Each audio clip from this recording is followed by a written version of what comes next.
welcome to another Coffee with Joy. I'm your host. I am so excited to have my guest Patrick as we talking about what is in the kitchen. What really is a great meal? He's going to talk about all the great things and how he became a chef and so much more. So after these messages, we're going to hear from my guest Patrick.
Our mission focuses on showcasing local and global talent of all ages on and off the field.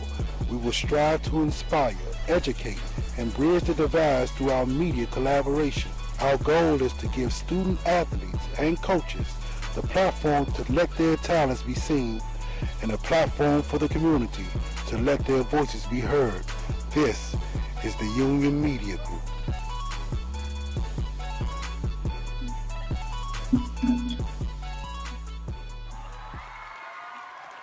Welcome back to Coffee with Joy. I am here with my guests as we talk about what's really a great meal. So welcome everyone, Patrick. Hello, Patrick. How are you?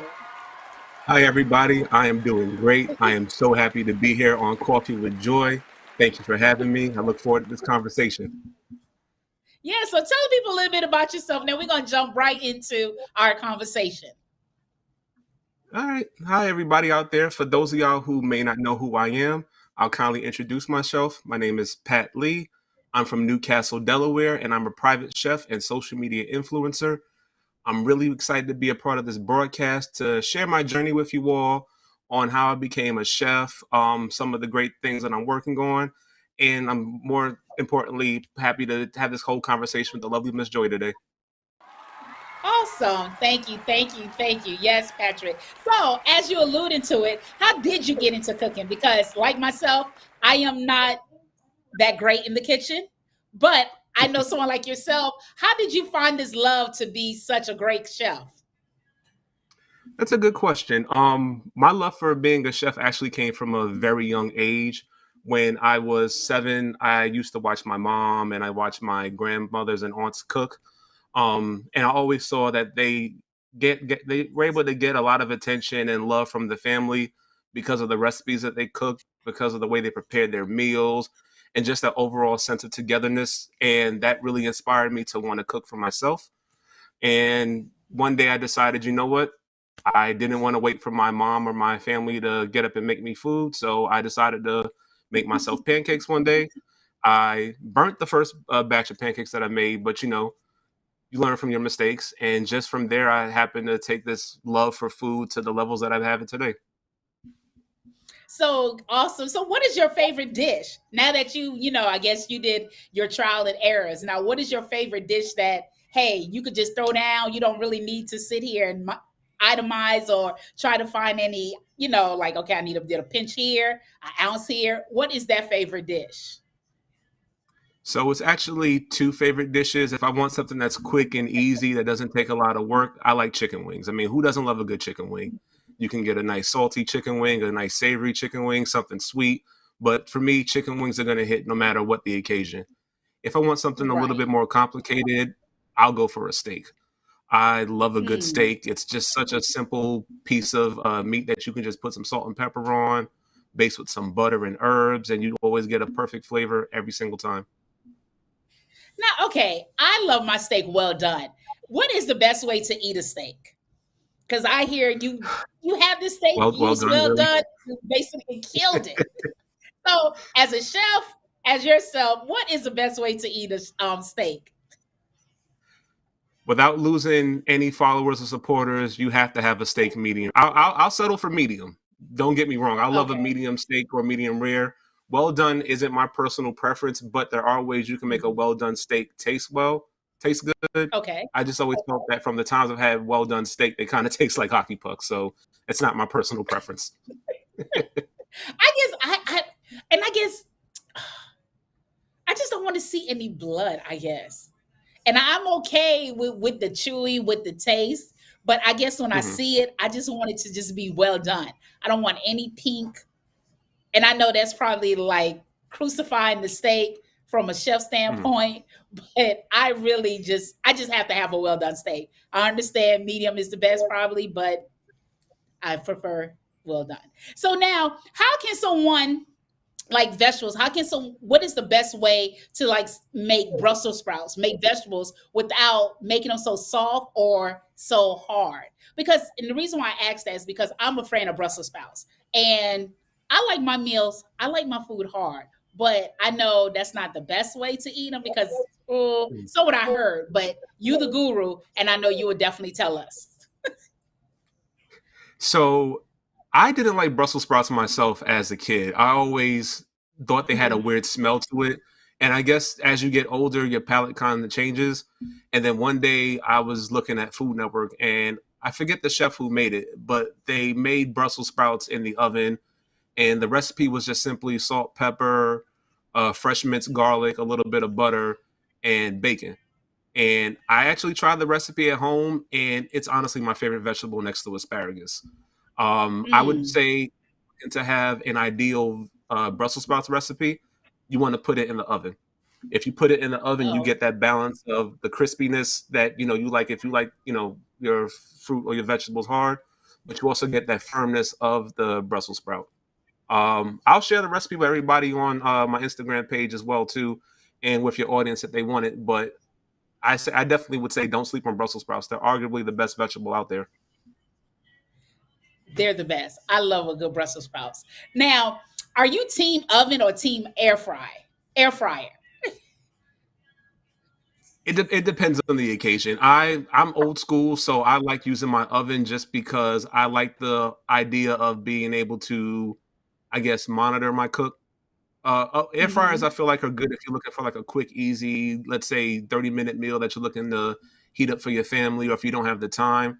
But when I have to cook for my clients, or if I want to like make something a little bit more complicated, I just feel like an oven is the better way to go to when it comes to cooking. Mm. Now, so how did you incorporate your in being an influencer into cooking altogether? What made you say, okay, I want to be an influencer and really share my expertise with the world? So this is a great question also, and I'll have to kind of take it back a little bit to 2020. Around when the Uh-huh. pandemic first hit, I worked in corporate America for a bank, and I worked for this company for about a good 8 years or so. And unfortunately, because of the pandemic, I was laid off. And Mm. around this time, I kind of wanted to give myself an opportunity to look for what I felt would make me happy as far as my passions and ambitions go. And I knew that cooking was something that I personally had a lot of love for, but I didn't know Uh-huh. how to express it. I didn't know necessarily what I was going to do to kind of bring that to the forefront. So one day I was watching Instagram, and I happened to find Hmm. a chef by the name of Joshua Wiseman, who's very popular on social media.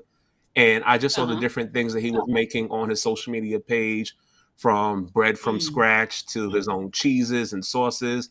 And I just thought to myself, the way he commanded an audience simply by just explaining his passion and love for food, I felt like that was something that I wanted to do for myself. So over Mm. time, as I started learning more about how to edit videos and just the ins and outs of social media, I started posting photos of my recipes. I started posting little snippets of videos, and didn't really have the best lighting, the best cameras. I didn't have the best setup, but what I had was a love for cooking and a love for food. And Right. over time, people kind of gravitated towards that because they saw that, here's this everyday guy who never went to culinary school, who's never stepped foot in a professional kitchen, but he has a Mm, love and a passion for food, and he's a student of the game. So I yeah. started building up my following little by little from there, and it just happened to. I wouldn't say it blew up overnight, but in the past 3 years, I would definitely say that my success is definitely going without being noticed. Oh wow, phenomenal. That's awesome to hear, Patrick. So now that Like, you are a guru on social media, how has that taken flight? So how has your expertise has taken you to homes or into like banquet halls? What has how has your influence taken you? Where has it taken you? oh, great question. It's taken me places that I honestly never thought would be possible. I mean, I've traveled all over the country, being able to partner with other chefs. I've been able to work with different brands. Just to name a few, I've worked with Hexclad. I've worked with Badia Seasonings. I've worked with King Arthur Baking. Hmm. Currently in works with Walmart right now, and these are just opportunities that if I've never even took the chance to step foot in this lane, I don't think I ever would have Yeah. even. I've also had the privilege of actually cooking for people um, in their homes. I actually have a couple of big things coming up in the works right now, which Hmm. unfortunately I can't discuss right now. But I'll definitely Yeah. keep everybody posted when it does happen. But this has just been a dream come true for me, and Right. for me to just go from working with somebody else to taking those techniques and those skills and put it towards myself, it's really humbling. Yeah, and I definitely agree. I just want people to know the internet is unmatched, right? It really could be used for good or bad, however you see fit. But if you really utilize it, it really could take you places that eons, years past, people will never have gone to. And if you orchestrate and really stay in it, because I think what really works is definitely the consistency. Once people see how you're able to break everything down, you're able to explain, and at the same time enjoy it, it really brings, you're really inviting a crowd in for people to say, oh, wow, this is something, okay, I can see. Because, like myself, I am not the best cook. I call myself a maker. I make things. I don't cook things, meaning that I may get a rotisserie chicken. So I make me a salad. I make me, a sandwich. But definitely watching you on Instagram give us that quick idea, like, oh wow, okay, you got everything. Of course, you may add your little je ne sais quoi to it, but you're definitely able to see, wow, I am able to do this and be able. It may not taste the same, but I know with much practice, I am able to put my skills into place. Now, how do you go about making your specialty sauce? How did you come up with your own sauce, your own seasoning, or even if it's in the work? How did you come up with that? So, like anything that you do, it definitely takes consistency and it takes a lot of practice. And I'm always been somebody, whether it's been working, whether it's been anything that I do, I like to be competitive and I like to challenge myself. I don't like to feel as if there's nothing that I can't do. Right. And kind of circling back to the pandemic when it first hit, a lot of grocery stores were out of supplies and out of stock with a lot of Mm, items. Sauces were definitely one of those things. And right.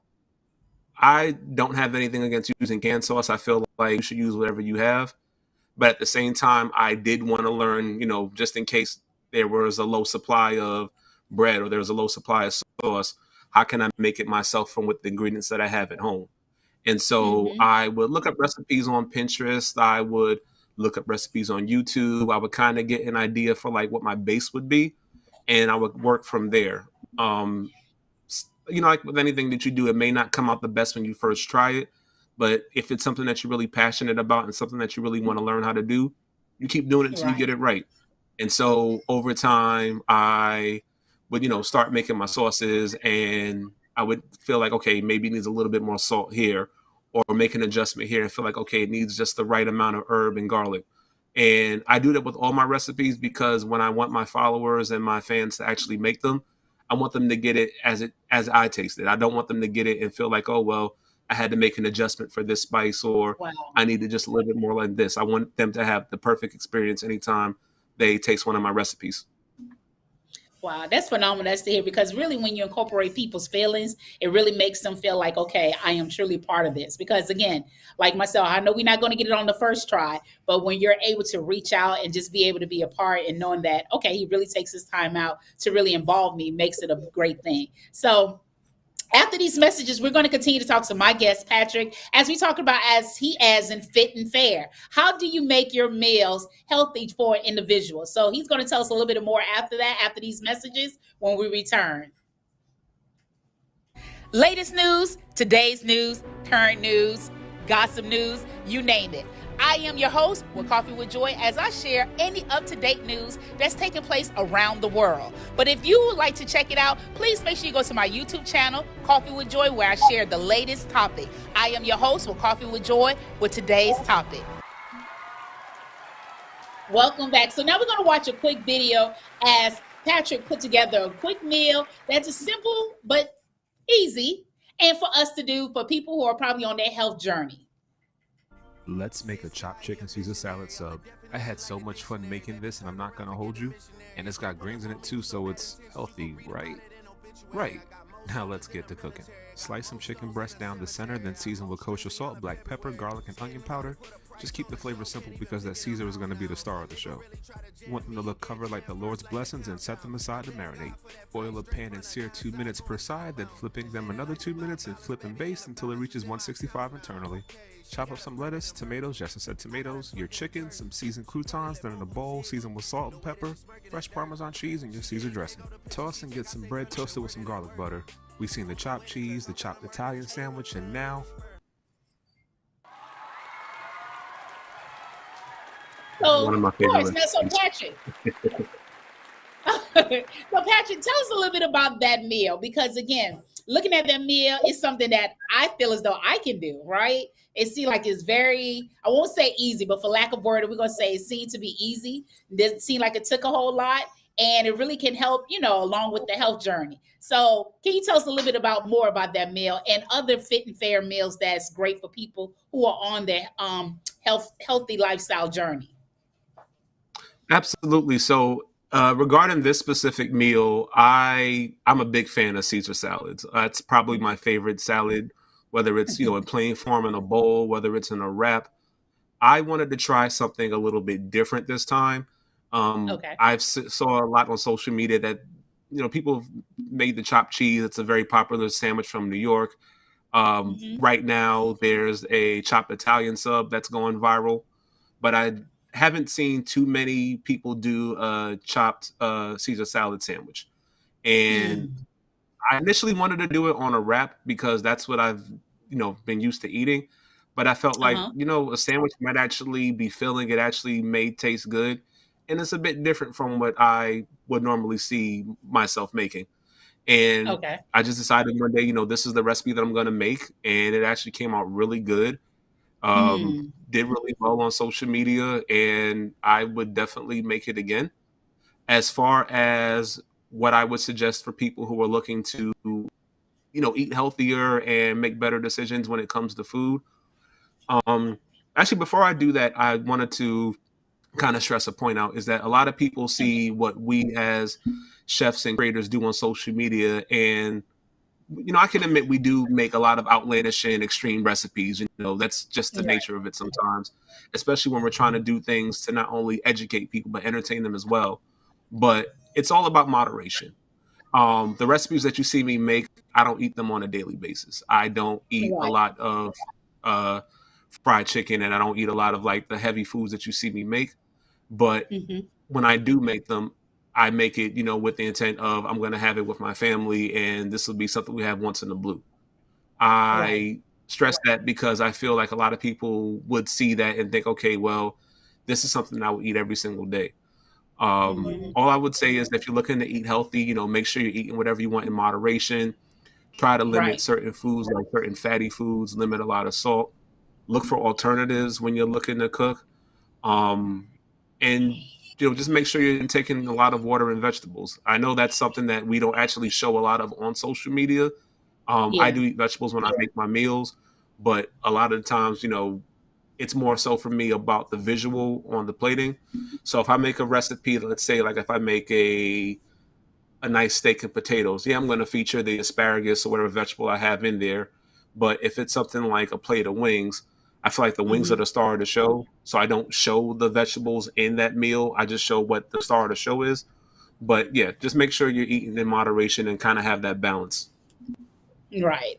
And it's a great pinpoint that you made where definitely the food that you all make, that you don't make it, to eat consistently. You just showing, what can be done, how the food is plated, or what variation of food that you made. Because I know a person on the outside looking in probably say, wow, they eat this every day, or how are they Yeah. taking time to eat this, to eat this, not knowing that, like you stated, you're serving your family, you're preparing this so other people are eating this, so we're just including it. Because a lot of people don't know what goes into content, right? As much as we're in the Right. content era, a lot of people don't assume that you make your life the content. So as you're preparing your meals, even though it's part of your business, but you're making it the content and real, just showcasing to people like, hey, this is food that is simple, easy, things that you can make. So here you are, right, Believe. So I like that was a great point to bring up because I know a lot of people looking on the outside like, wow, I know I can't make this every day.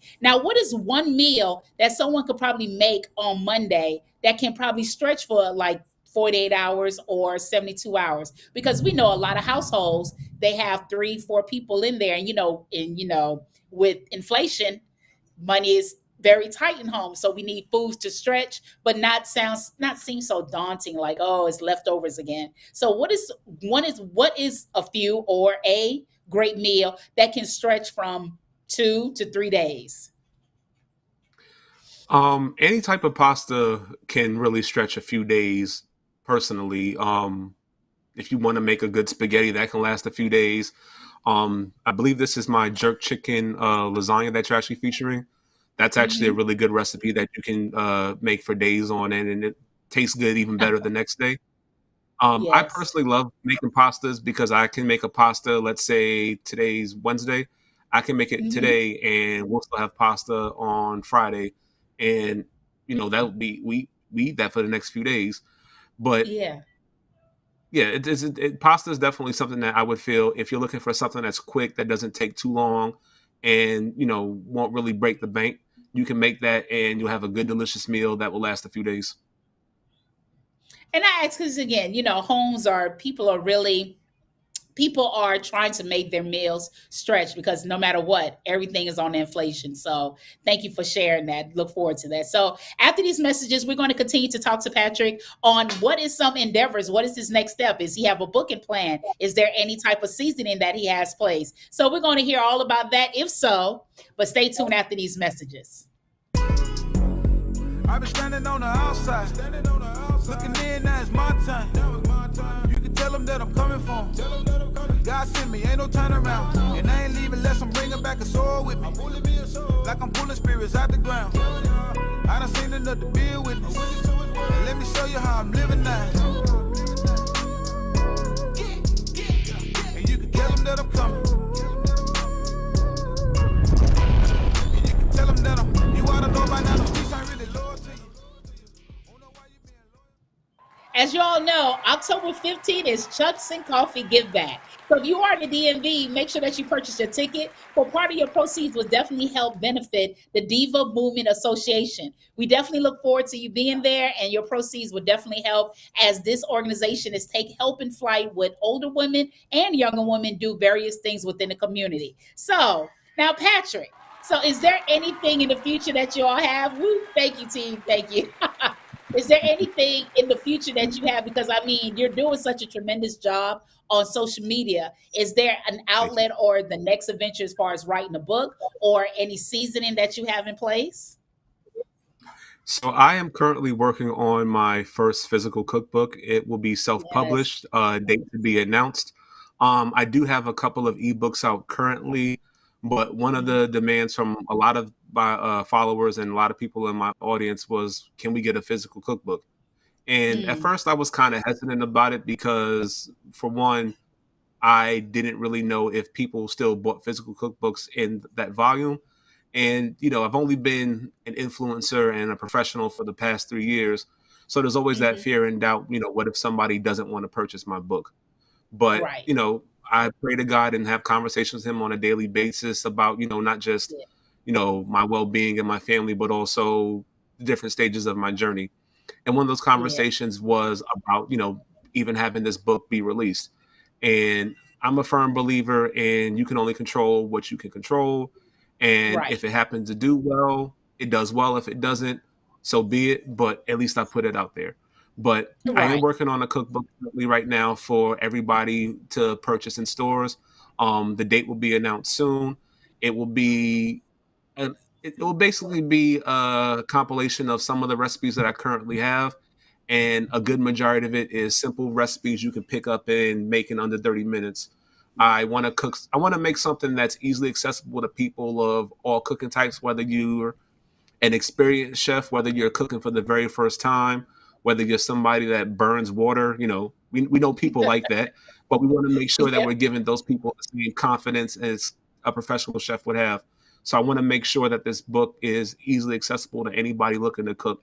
But that's in the works right now. So I'll let you guys know when that date happens. That's phenomenal. Great job. I can't wait for the book to come out because I know that's going to have some great, great recipes and some great direction for people like myself who's not very well at cooking. I must admit, people, yes, I'm in the AA class of not cooking. So I stand up with you all. I will be taking the book. Yes, sir. So, but I noticed too, Patrick, that as I'm going through, your IG, your social media, that you like to mix stuff with jerk. And we know jerk normally is like a Caribbean item, mainly, from West Indies, Jamaican, Haiti. So is Mhm. there a reason why that you call with, you gravitate to that a lot? Or is just something you say, hey, I just want to try because the spice is so tantalizing? I grew up. That's a good question. I grew up in New York with a lot of Caribbean influences. A lot of my Mhm. friends are from Trinidad, from Jamaica, from the islands, and New York is a melting pot for a lot of diverse cultures and food. And one of the Right. foods that I happened to gravitate towards was Jamaican food. I Mm, loved curry chicken. I love jerk chicken, stewed chicken, you name it. Anything that I can put my hands on with the Caribbean touch, I'll make. mm, And it so happened that jerk was kind of a flavor that I always thought to be a flavor that people didn't really appreciate too much, because people yeah. have this assumption that, just because something is jerk, that means it's spicy, that means it's Yeah. intolerable. But there are so many things you can do with jerk seasoning that people, I feel, haven't really tapped into yet, that I'm still Mm, looking to work with. And I do have some surprise recipes coming up on my IG page soon that do feature yes. jerk seasoning and jerk flavoring. But I definitely will say, if I had to pick one particular type of food to make, it would be jerk chicken. I love it. And because again, I'm not a foodie. I do like to watch food. Yes, I do like to eat food, but I'm not a foodie. But I do notice that out of everybody I watch, you're mainly talking about the jerk. And I know a lot of people love Caribbean food, so that's a good way to really express that. So as always, Patrick, thank you so much. Is there anything that you would like to leave with the people as far as like affirmation or quote that you live by? Because we know it's not very easy, really promoting yourself on a consistent basis. So how do you get over that hump and, staying consistent and making sure that you conquer each goal with God's help? Good question. So, two things to speak on to that. In terms of a quote that I live by, it's a very popular quote, but I feel like it resonates with me personally. Mm, If you go into a room and you're the smartest person in the room, you're in the wrong room. And I say right. that to say, as a social media influencer and specifically as a chef, there's always so much that you can learn. Yeah. I'm a firm believer in, it doesn't matter to me how many followers you have, how much knowledge you have, how long you've been in the business. There's something that you can always learn from somebody. Right. And I have a lot of chefs that I follow who have lesser followings than I do, but they've been in the business for 10 plus years, and they share so much knowledge with me about the Hmm. restaurant industry, about cooking.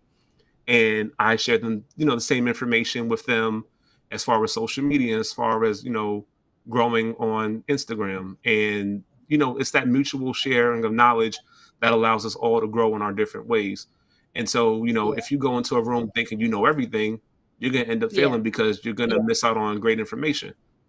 And the second point to your question about how do I stay consistent and stay focused on my goals, I go in with the mentality that I don't want to live the life that I used to live. I always dedicated myself to work for somebody else, for putting my talents and efforts into other companies. Unfortunately, it led to me, neglecting my family, neglecting my own personal health, and just neglecting my own wants and dreams, just to make sure that someone else in a corporate building was able to, earn a profit. And so I took that and said to myself, I'm not going to give anybody else that power to control me and to control my destiny. And to anybody out there, I would just simply say, believe in yourself. It may not seem like, it's going to happen right away, but, with God's timing, your consistency and patience, it will happen. You just have to believe in yourself. I commend that. Yes, I truly, truly agree. I concur to all that. Yes. Thank you so much for sharing that. But before we go, somebody asks, what is your favorite pasta? My favorite pasta, good question. I would say lasagna. I love a good lasagna. It's probably a dish that I've had since I was a child, and I've had it on so many different levels. But I feel like you can go wrong with lasagna, but the lasagnas that I've had have always been great, whether it's my own or whether it's been made for me. I love pasta. You're not alone. I love pasta as well. So Patrick, thank you so much for sharing and being on Coffee with Joy. It's such a joy. As you all know, Coffee with Joy is up for an award with the FIAS, the Full Figure Industry Awards that will be taking place in New York City on November 4th. So please make sure you're there. I am one of the nominees, as I would like to thank my team publicly, privately, for helping me to get to this adventure. As you all know, if you would like to patronize Coffee with Joy, please check out our PayPal as well as our Cash App. Any donation will help, so we're so ever grateful. And thank you all for, as you know, next week we'll close out season 2 with Coffee with Joy. So stay tuned as I share some of my great impact of each of my guests as we close out Coffee with Joy. Until then, as you all know, if it's a weekday, it is Coffee with Joy. Live life on purpose. Have a blessed night. We kick it like no